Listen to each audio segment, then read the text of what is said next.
Head out the door for Sunday and the return of 70s, which cannot come soon enough. Yeah, I want to talk about the polar opposites. I mean, over on the East Coast, they're having to move National Football playoff games simply because it's too dangerous. Understand, they're used to playing in the snow. They're used to playing in the rain, but that just lets you know how severe it is. Meantime, we've got a kinder, gentler weather pattern here. A glorious view outside of some wave formation clouds sent in by Cheryl in Florence today. Temperatures starting to make a comeback. We have been so chilly by our standards, even seeing freeze warnings, freeze watches, hard freeze warnings and watches. Well, that is a thing of the past. We are now looking forward, and numbers are in recovery mode, which means we're going to get back to the basics and some. I'm looking for numbers that are going to exceed our average range, but I do want to let you know about this one. On this date in 1963, we actually had a 2-day cold snap that dropped the mercury down to 20 degrees at Sky Harbor. So even though we were cold,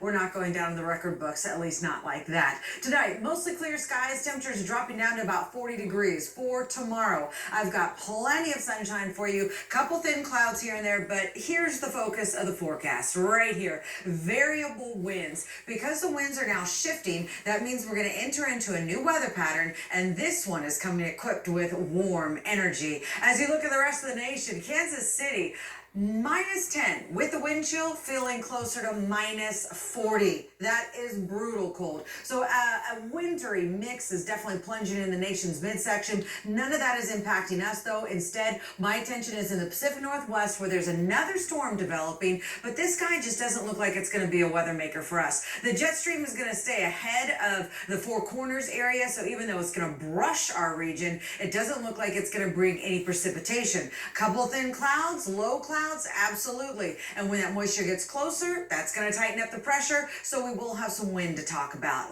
Take a look. Higher elevation, so basically high country and rim country, should be seeing some wind speeds up to about 30 miles an hour. Duration is just not enough to warrant any kind of advisory yet, but I do expect to see one posted for tomorrow, so I'll keep you posted about that. But as you can see, the winds are going to collapse rather rapidly. So by the digits, let's take a look. We've got mid to upper 30s, even 40 tonight in Phoenix. Tomorrow, we're going to follow it up with a close to normal daytime high of 66 degrees. And then over the next 7 days, this is a forecast you've been waiting for. We're getting back to the normal range and some, even looking for daytime highs in the upper 70s next week. So near record conditions. And obviously, with all this warmth, no snow, at least not. It's going to be nice, 70s. Mike. Jonathan. 60s and You 70s. just talked about it a second ago.